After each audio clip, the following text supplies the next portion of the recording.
Hello. Hi. I have so many notes ready for this. Oh, Jesus. Hello. Hi. Well, you ready? Yes. Teddy, is Mordecai still a warlock? Yes, but I switched him to be less melee focused since I found out Chris was playing a fighter. Got it. Alright, is everyone ready to start then?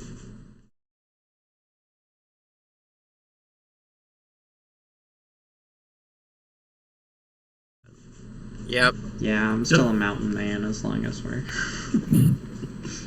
All good. Alright. You are all inhabitants of a small remote village of about 20 people known as Wayfarer's Rest. Recently, a mining outpost called Oarsmouth was established in the nearby Hollow Mountains and is the source of much of your village's small amount of wealth. Every few weeks, a caravan arrives from Oarsmouth to purchase supplies and sell some of what they've mined, but no caravan has come in over a month, and the village is getting worried. You have all been sent for one reason or another to find out what has gone wrong and attempt to restore the lifeline of trade both settlements rely on for survival.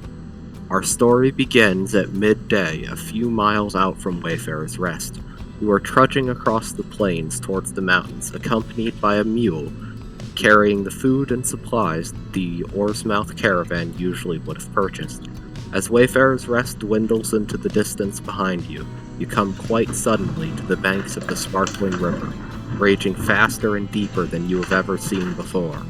The mountains loom directly before you, but the road turns here to follow the river to the east. What would you like to do? We could try to go across it, or we could follow it either up or down. I think it's in our best interest to send our strongest person across, carrying a rope, and then we walk across with that. Yeah, it's almost certainly me. 17 strength, 16 dex, 14 con. Alright, you want to try that? Sure. Go ahead. Roll strength. Strength. That'd be a 21. Perfect, you make it across safely. Hey, Isidore, throw us a rope. I'll take a rope from my pack and chuck it across, and then drag them, across the river. Alright. The rope lands soundly on the other side of the river. You have a good spot to grab on. Bolero says thank you as he's yanked in. You're dragged across the river by Isidore, hanging on to this rope.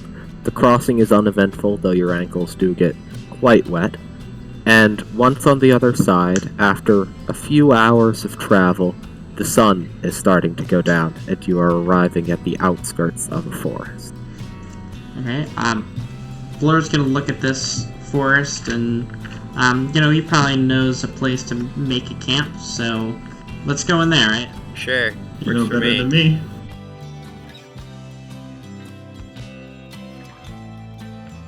So, why would you want... But Blora's asking you, Mordecai, why you would want to travel the world in a circus? He seems perplexed by the idea. Well, I was mainly born into this, and they're the people that raised me, but I suppose you just get to meet a lot of interesting people and go to a lot of crazy places. I've been to the fanciest of palaces and the busiest of cities. City is just too much. Alright. He searches his mind for a second for the word, and then... It's like a forest, but with people instead of trees. Sounds boring. Incidentally, as you're walking here, what's your marching order? I'm in front, yeah, as usual. okay. Yeah. I took 18 damage from the snakes, so Right. I'll be Oh, back. jeez. Alright, quick, let me just change the music. Yeah, the middle then. A mile or so of walking, through this forest, you come to a fork in the path. You could travel upwards on a rocky crag or down along the stream. Both lead generally in the direction of your destination. Well, Mordecai's water skin is starting to run a little bit low, so his vote is to follow the stream. I say we should go up. High ground and all that. Valoro's gonna, he takes a look at the river, he takes a look at the rocky crag. He just likes the look of the river better. Places in the forest, whether they look good, is enough to decide what trail. Alright, well, that's 2 votes for the stream, though. Then, you walk onwards for it a little while, and fortunately your marching order... Oh, Mordecai has his pet cat, Amba Wamba Pipsicle, perched on his shoulder. Can't believe you named who it is continuously just scrambling up, trying to avoid the water as we walk. Alright. I can't believe you named it that. So, after a few minutes of walking, fortunately, your marching order doesn't matter too much, and the sun sets and you find a nice clearing suitable for camping. Yeah, I'm just gonna sleep on the open ground. I'm gonna get a fire going, though. Alright. Actually, Mordecai will help with that by casting his cantrip, Create Bonfire. Seems useful in this situation. Yeah, I figured so. And night falls, and all of you sleep peacefully. We'll resume in the morning. Alright, that was a fun session. It was good. Thank you. Yeah, thanks, Walker. No problem.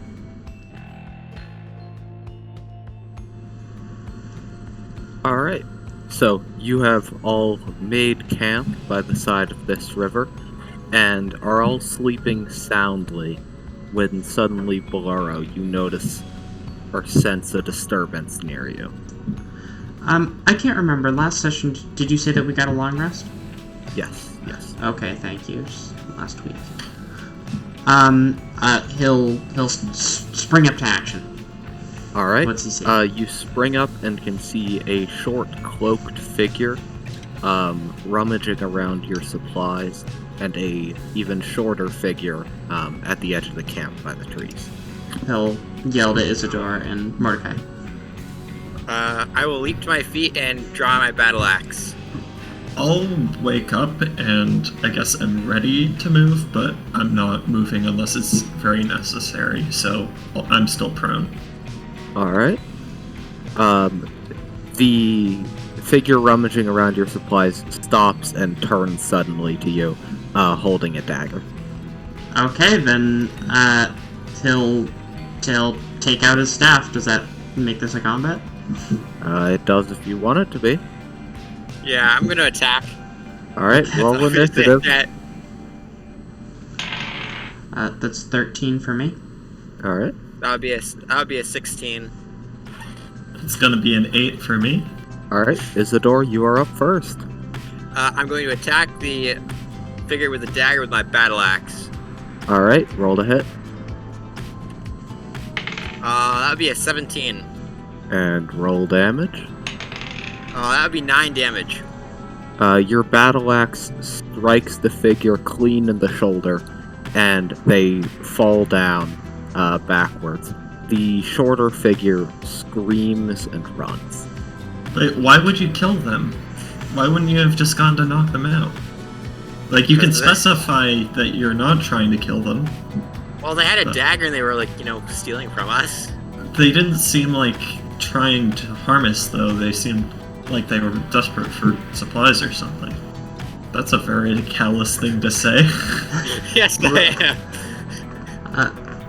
Valor doesn't decide what's right in the situation. He just starts running after the person that got away.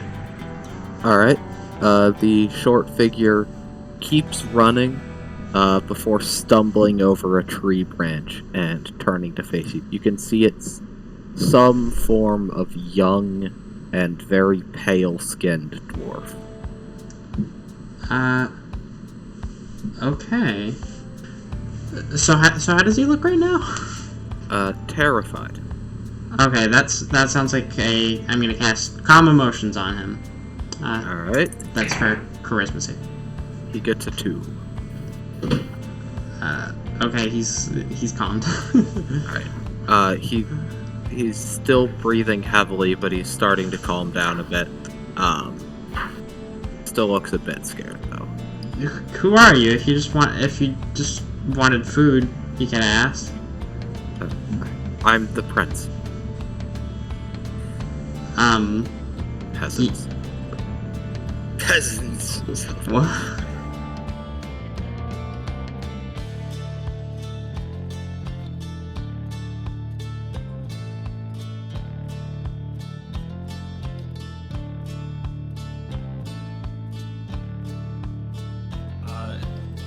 What do I see? I think I'm the only one with dark vision.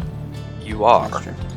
So while the rest of you see darkness, Mordecai, you see a small stone outcropping jutting over a massive underground lake. So no real way to progress from here. Not unless you have a boat, no.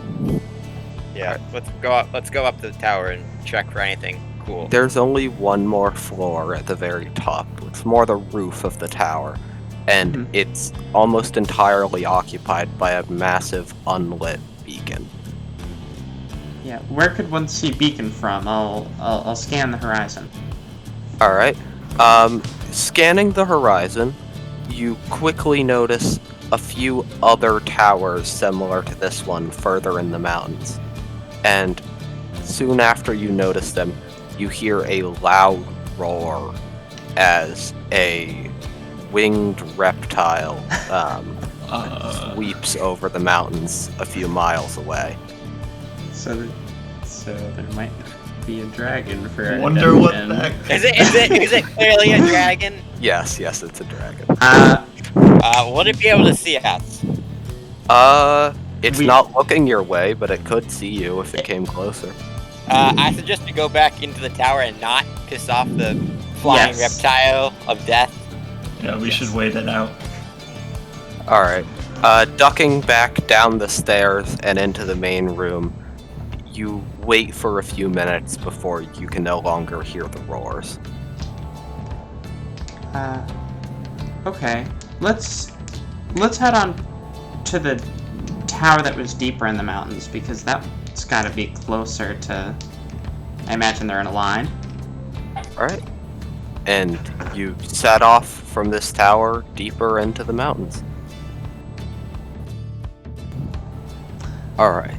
So, after another couple hours of hiking upwards into the mountains, the switchback trail you're traveling on suddenly comes to the entrance of a gorge. Its walls are steep and close together, and you can just barely see over the edge of the rightmost wall the top of a tower and signs of movement. Okay. I know how we can get past. Blur says that I'm gonna turn into an animal. Don't freak out. But I can find a way past them inconspicuously and report back. I think I have something that can work with that plan, but is much safer. And Mordecai pulls out from his belch this strange urn that you've seen attached on there. Do you think you'd be able to carry this while you're in, I guess, goat form? You see Boloro sort of hunch over, and fur grows out of his big frame as he turns into a ram. I tie the urn on a rope around Bolaro's neck, and then I open it. I step inside, and I am just pulled into it. Okay. And I gestured for suppose I'll- Captain Isidore yeah. to follow. I'll join Teddy inside the urn. as a druid, I only currently have an hour on this. So Blur's they're gonna see a ram booking it across the mountainside. Alright. Side. As you run past on the opposite side of the gorge from the pale dwarves, one of them just like raises a bow, just to try to hit the ram for sport, but another one quickly gestures not to, presumably not to waste arrows, and you make it across safely. On the other side of the gorge is a grassy slope leading down to a massive hole where the Oarsmouth settlement had been. You can see a little ways away from the hole a group of tents in a nearby forest with campfire smoke rising up from them. Okay, I hope it's not too weird if a ram approaches that. I mean, they might try to eat you. You That's walk into camp and get some very strange looks, but they don't really have time to do anything, because very quickly the ground under you begins to rumble and then just crumble away as the entire camp is engulfed in a hole eerily similar to the one where the Oarsmouth settlement had been. You fall quickly through the dark before a second later splashing down into very cold water. You can see the outline of the hole far above you.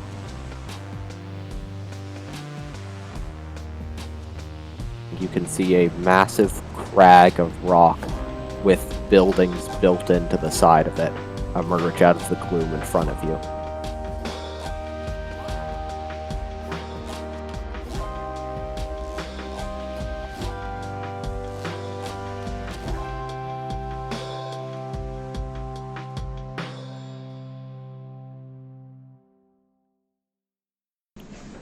The guards escort you up towards the throne room. Your magical disguises are still intact.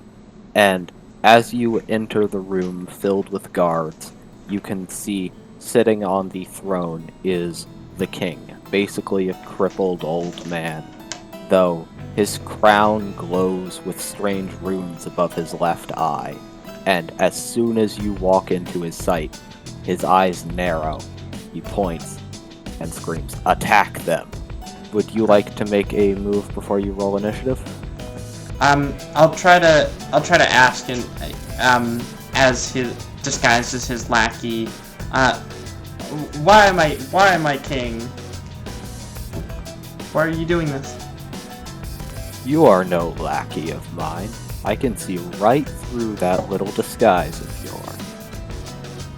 Now, yeah, understandable. And I'm gonna hit any guard that's harrying me with my shillelagh. alright. Yeah, roll to attack. That's a 20. Alright, yeah. I might roll damage. That's gonna be 10. 10 bludgeoning. damage? Mhm. Alright, the guard is also bloodied, but not dead. I'd like both of you to roll initiative. I'm gonna roll it for the guard and the king. Unfortunately for you, the guards go first, and you're each hit by, I'd say, about 4 attacks. What's your AC, Massimo? 14, not very good. As a reaction, I'm going to cast the shield spell, which is +5 AC for Massimo. Thank you. Alright. Yeah, 2 of those will hit you, Chris. And 1 of those will hit you, Massimo. So that's going to be a 10 damage on Chris and 5 on Massimo. It is, you got a 5, Massimo? I It's your did. turn. My hand is gonna glow, and I'm gonna touch Isidore on the shoulder, and I'm gonna cast a Cure Wounds for 8 points. And then Isidore, your turn. Yeah, I'm just gonna attack the nearest guard again. Alright. That would be a 16. Okay. Yeah, that hits. That would be 4 damage. I'm gonna use action surge. Massimo, back up 15 feet. I'm gonna cast Alright. Thunder Wave. Yeah. So once he's 15 feet back, I'm going to cast Thunder Wave. Alright. It's a 15-foot cube from myself. Everyone needs to make a Constitution save. Wow. None of them succeed that. Okay. That would be 13 damage. Uh-huh. Alright. You slam every guard near you back into the ranks behind them. Like bleeding heavily, clutching their heads, as a loud blast echoes through the room.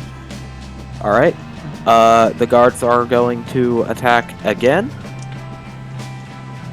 That's two hits on Massimo and 3 on Isidore. So 10 damage to Massimo and 3 damage. Well, 10 damage to Bolaro and 15 damage to Isidore. And then it is Bolaro's turn.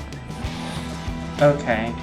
I figured these guys seem tougher than the guards before, so I'm gonna throw an ice knife at the king. Okay. Roll to hit. 17. Yeah, that hits. Okay. Don't tell me about how much damage I actually have to get this guy. That's gonna be 12 cold. Yeah. The ice knife impales the king directly in the heart, and he slumps over dead on his throne. The guards yeah, he's are an old in...